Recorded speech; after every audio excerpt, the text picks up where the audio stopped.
মিষ্টি দই। তাহলে এটা ফ্রিজে রাখছেন কেন? ফ্রিজে ওই যে ইয়ে যে আপনার নরম হয়ে যাবে না, ঠান্ডা না রাখলে তো এটা তো এটা তো নষ্ট হয়ে যাবে। বোঝা যাচ্ছে, দেখেই বোঝা যাচ্ছে এটা গতকালকে। এটা তো দেখেই বোঝা যাচ্ছে গতকালকে রাখা এটা। এখনো দই ফুচকা অর্ডার দিন। আপনার তো দই ফুচকা সকাল সকাল অর্ডার 3টা আসছে, 3টা আসলে এটার এই অবস্থা কেন? এটা তো ইউজ করা না, উনি তো চামচ দিয়ে হচ্ছে ভেঙে ভেঙে উঠেছে ভিতর থেকে। আপনি এটা দেখেন, কাছে নিয়ে আসেন। কোথা দিয়ে আজকে ব্যবহার করছেন দেখেন, আপনি কোথায় ব্যবহার করছেন, কোথায় ব্যবহার করছেন আজকে? কখনই না আজকের, এটা গতকালকে রাখা। আমি এখন আপনাকে প্লেটটা 2 মিনিট জন্য দেখাতে পারছি। কিভাবে দেখাবেন? এটা এটা তো জমে আছে। এখন এখন এটাকে বাইরে করে দিয়ে আপনাকে জমা দেখবেন, সব জমা জমা দিবেন, এটা লুজ হয় না। এখন এটা কি করবেন? এটা কি করবেন? আমি তো বলি মামা, এটা তুমি যে ডাক্তার ছাড়া যেটা ছিল তারা পাইছে, এটা ফালাই দাও, ঠিক আছে?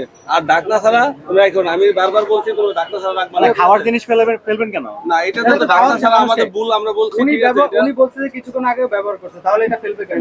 এখন আপনারা বলছেন যে আমাদের যারা পরিদর্শন আছে তারা বলছে যে ডাকনা ছাড়া আসো না, আমরা দেখছি ডাকনা ছাড়া আসো, সেই ক্ষেত্রে এটা যদি আপনাদের খারাপ মনে হয়, ঠিক আছে, আমরা সেই ক্ষেত্রে ফালাই দেবো। তাহলে কি নিয়মিত এরকম ঢাকনা না ছাড়া না, ব্যবহার নিয়মিত করে? আমরা আপনার সবসময় তো আসলে মানুষের ভুল হয়, অনেক সময় মানুষের ভুল থাকতে পারে, ঠিক আছে, ভুল হতে পারে, সেই ভুলটাই হয়েছে, নাহলে আমরা এটা ফালাই দিলাম। ধন্যবাদ।